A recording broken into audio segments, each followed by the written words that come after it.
Hey everyone, and welcome to today's explainer, Walking the Straight Path. Today, we are going on a really exciting journey. We're going to be talking about paths, footprints, and how the way you walk through your life actually changes the world for the people around you. Seriously, even if you're only 10 years old right now, the footsteps you leave behind are incredibly powerful. So grab your hiking boots, metaphorically speaking of course, and let's get ready to explore what it means to truly lead the way. Picture this for a second. Think about a time you were walking in super deep snow or maybe really soft sand down at the beach, right behind a friend or an older sibling. Have you ever tried to step exactly inside the footprints they just left? It takes a lot of focus, doesn't it? You have to stretch your legs to match their stride, and if they suddenly veer off to the left, well, you kind of have to go to the left too. The person in front totally decides where the person behind them goes. Keep that thought in your head, because it is literally the secret key to our entire explainer today. Okay, let's dive right into this big picture. To really understand why our footprints matter so much, we have to look at what's going on behind the scenes. Because right now, there are two massive, totally opposite plans battling it out in the world. Our source material outlines the first plan very clearly, and it describes the efficiency of Satan's kingdom. His strategy is basically blending different forces together to extend what the text calls the contagion of evil. Think of a contagion like a really nasty cold that spreads when someone sneezes in a crowded room. That is exactly how this plan works. It spreads bad vibes, meanness, and wrong choices from one person to another until everyone is infected with negativity. But wait, because right away, we see the ultimate counterplan.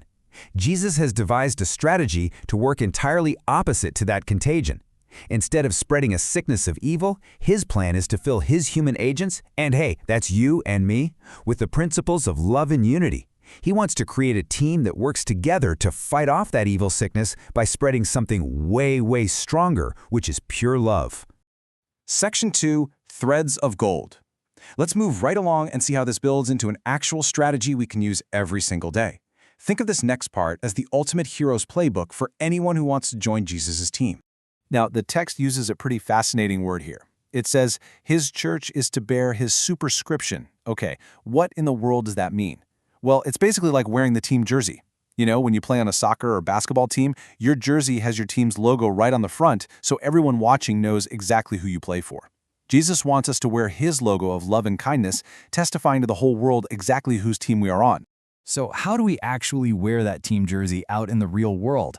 The text gives us 3 very clear, actionable steps. Number 1, build each other up. If your friend is feeling sad, encourage them. Number 2, strengthen what is good. If you see someone sharing or being helpful, cheer them on. And number 3, deal in the goods of heaven. Reciprocating Christ's love means bouncing it right back out to others. When you deal in heavenly goods, you aren't trading Pokemon cards or video games, you are trading in patience and joy and kindness. And honestly, this brilliantly illustrates the whole point. This is one of my absolute favorite quotes from the source. Listen to this. Love is to be interwoven as threads of gold in all their actions. I mean, imagine you're weaving a blanket. If you weave bright, shiny gold threads through the whole thing, it sparkles, right? When we do our chores or work on our homework or play with our friends, we should be weaving that shiny golden thread of love into everything we do. It makes our ordinary, everyday actions incredibly beautiful. Section 3, Making a Straight Path. All right. Let's shift our focus back to that physical journey we talked about at the very beginning and those actual footprints we are leaving on the ground right now. This brings us to our core verse for our explainer today, from Hebrews chapter 12. It says, "Make straight paths for your feet, lest that which is lame be turned out of the way, but let it rather be healed." Now that is a really powerful instruction, but what does it actually mean to make our paths straight, and why is it so absolutely crucial? Well, there's a huge ripple effect happening here. When the verse talks about the lame, it means people who might be struggling, or maybe even a younger sibling or a friend who just really looks up to you. If your path is straight and honest, they can follow you safely. But if you weave all over the place, making bad choices and setting a wrong example, the person stepping in your footprints is going to stumble and get totally lost in a crooked course. Your path doesn't just affect you, it affects everyone walking behind you. The author warns us that it is a terrible thing to lead a soul astray.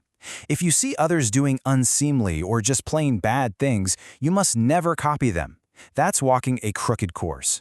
Instead, we have to choose the secure walk. The text promises us that as long as you follow in the footsteps of Jesus, you are going to walk securely. He is the ultimate leader, leaving the perfect footprints for us in the snow. Section 4. Healing and helping others. But hey, let's be real. Nobody is perfect, right? So what happens when someone on the path messes up? What do we do when a fellow traveler trips over a rock and falls down? The crucial point to remember is this. When a friend makes a mistake or does something wrong, our job is absolutely not to point fingers, laugh, or act mean. We don't condemn them. Jesus' playbook says we look at their faults only so we can help restore and heal them. We bring happiness to them when they're hurting, and we help them get right back on that straight path. Because when we choose to heal instead of hurt, we actually catch the spirit of Jesus. We go forward, upward, and diffuse this pure, peaceful atmosphere. The text calls this sowing seeds beside all waters. Basically, you are planting good, happy seeds of love everywhere you step. And guess what happens when you plant good seeds? You grow an amazing garden. The text reminds us that whatever you sow, you will absolutely reap. Section 5. Walking in his footsteps. All right, let's pull all these amazing clues together to finish up our explainer journey today. So here is your straight path checklist. This is exactly how you can take action today, right where you are. You produce your own happiness by creating happiness in the hearts of others. You perform Christ-like works, choosing kindness and teamwork over meanness. You enjoy the good harvest of the positive seeds you plant. And most importantly, you keep your eyes locked on Jesus, following securely behind his perfect example. I really want to leave you with this final thought to carry with you today.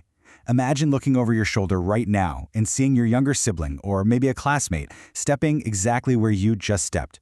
Are your footsteps leading them towards something good, safe, and true? Make your path straight, weave in those threads of gold, and walk securely. Thank you so much for joining me on this explainer, and I really can't wait to see the beautiful paths you all create.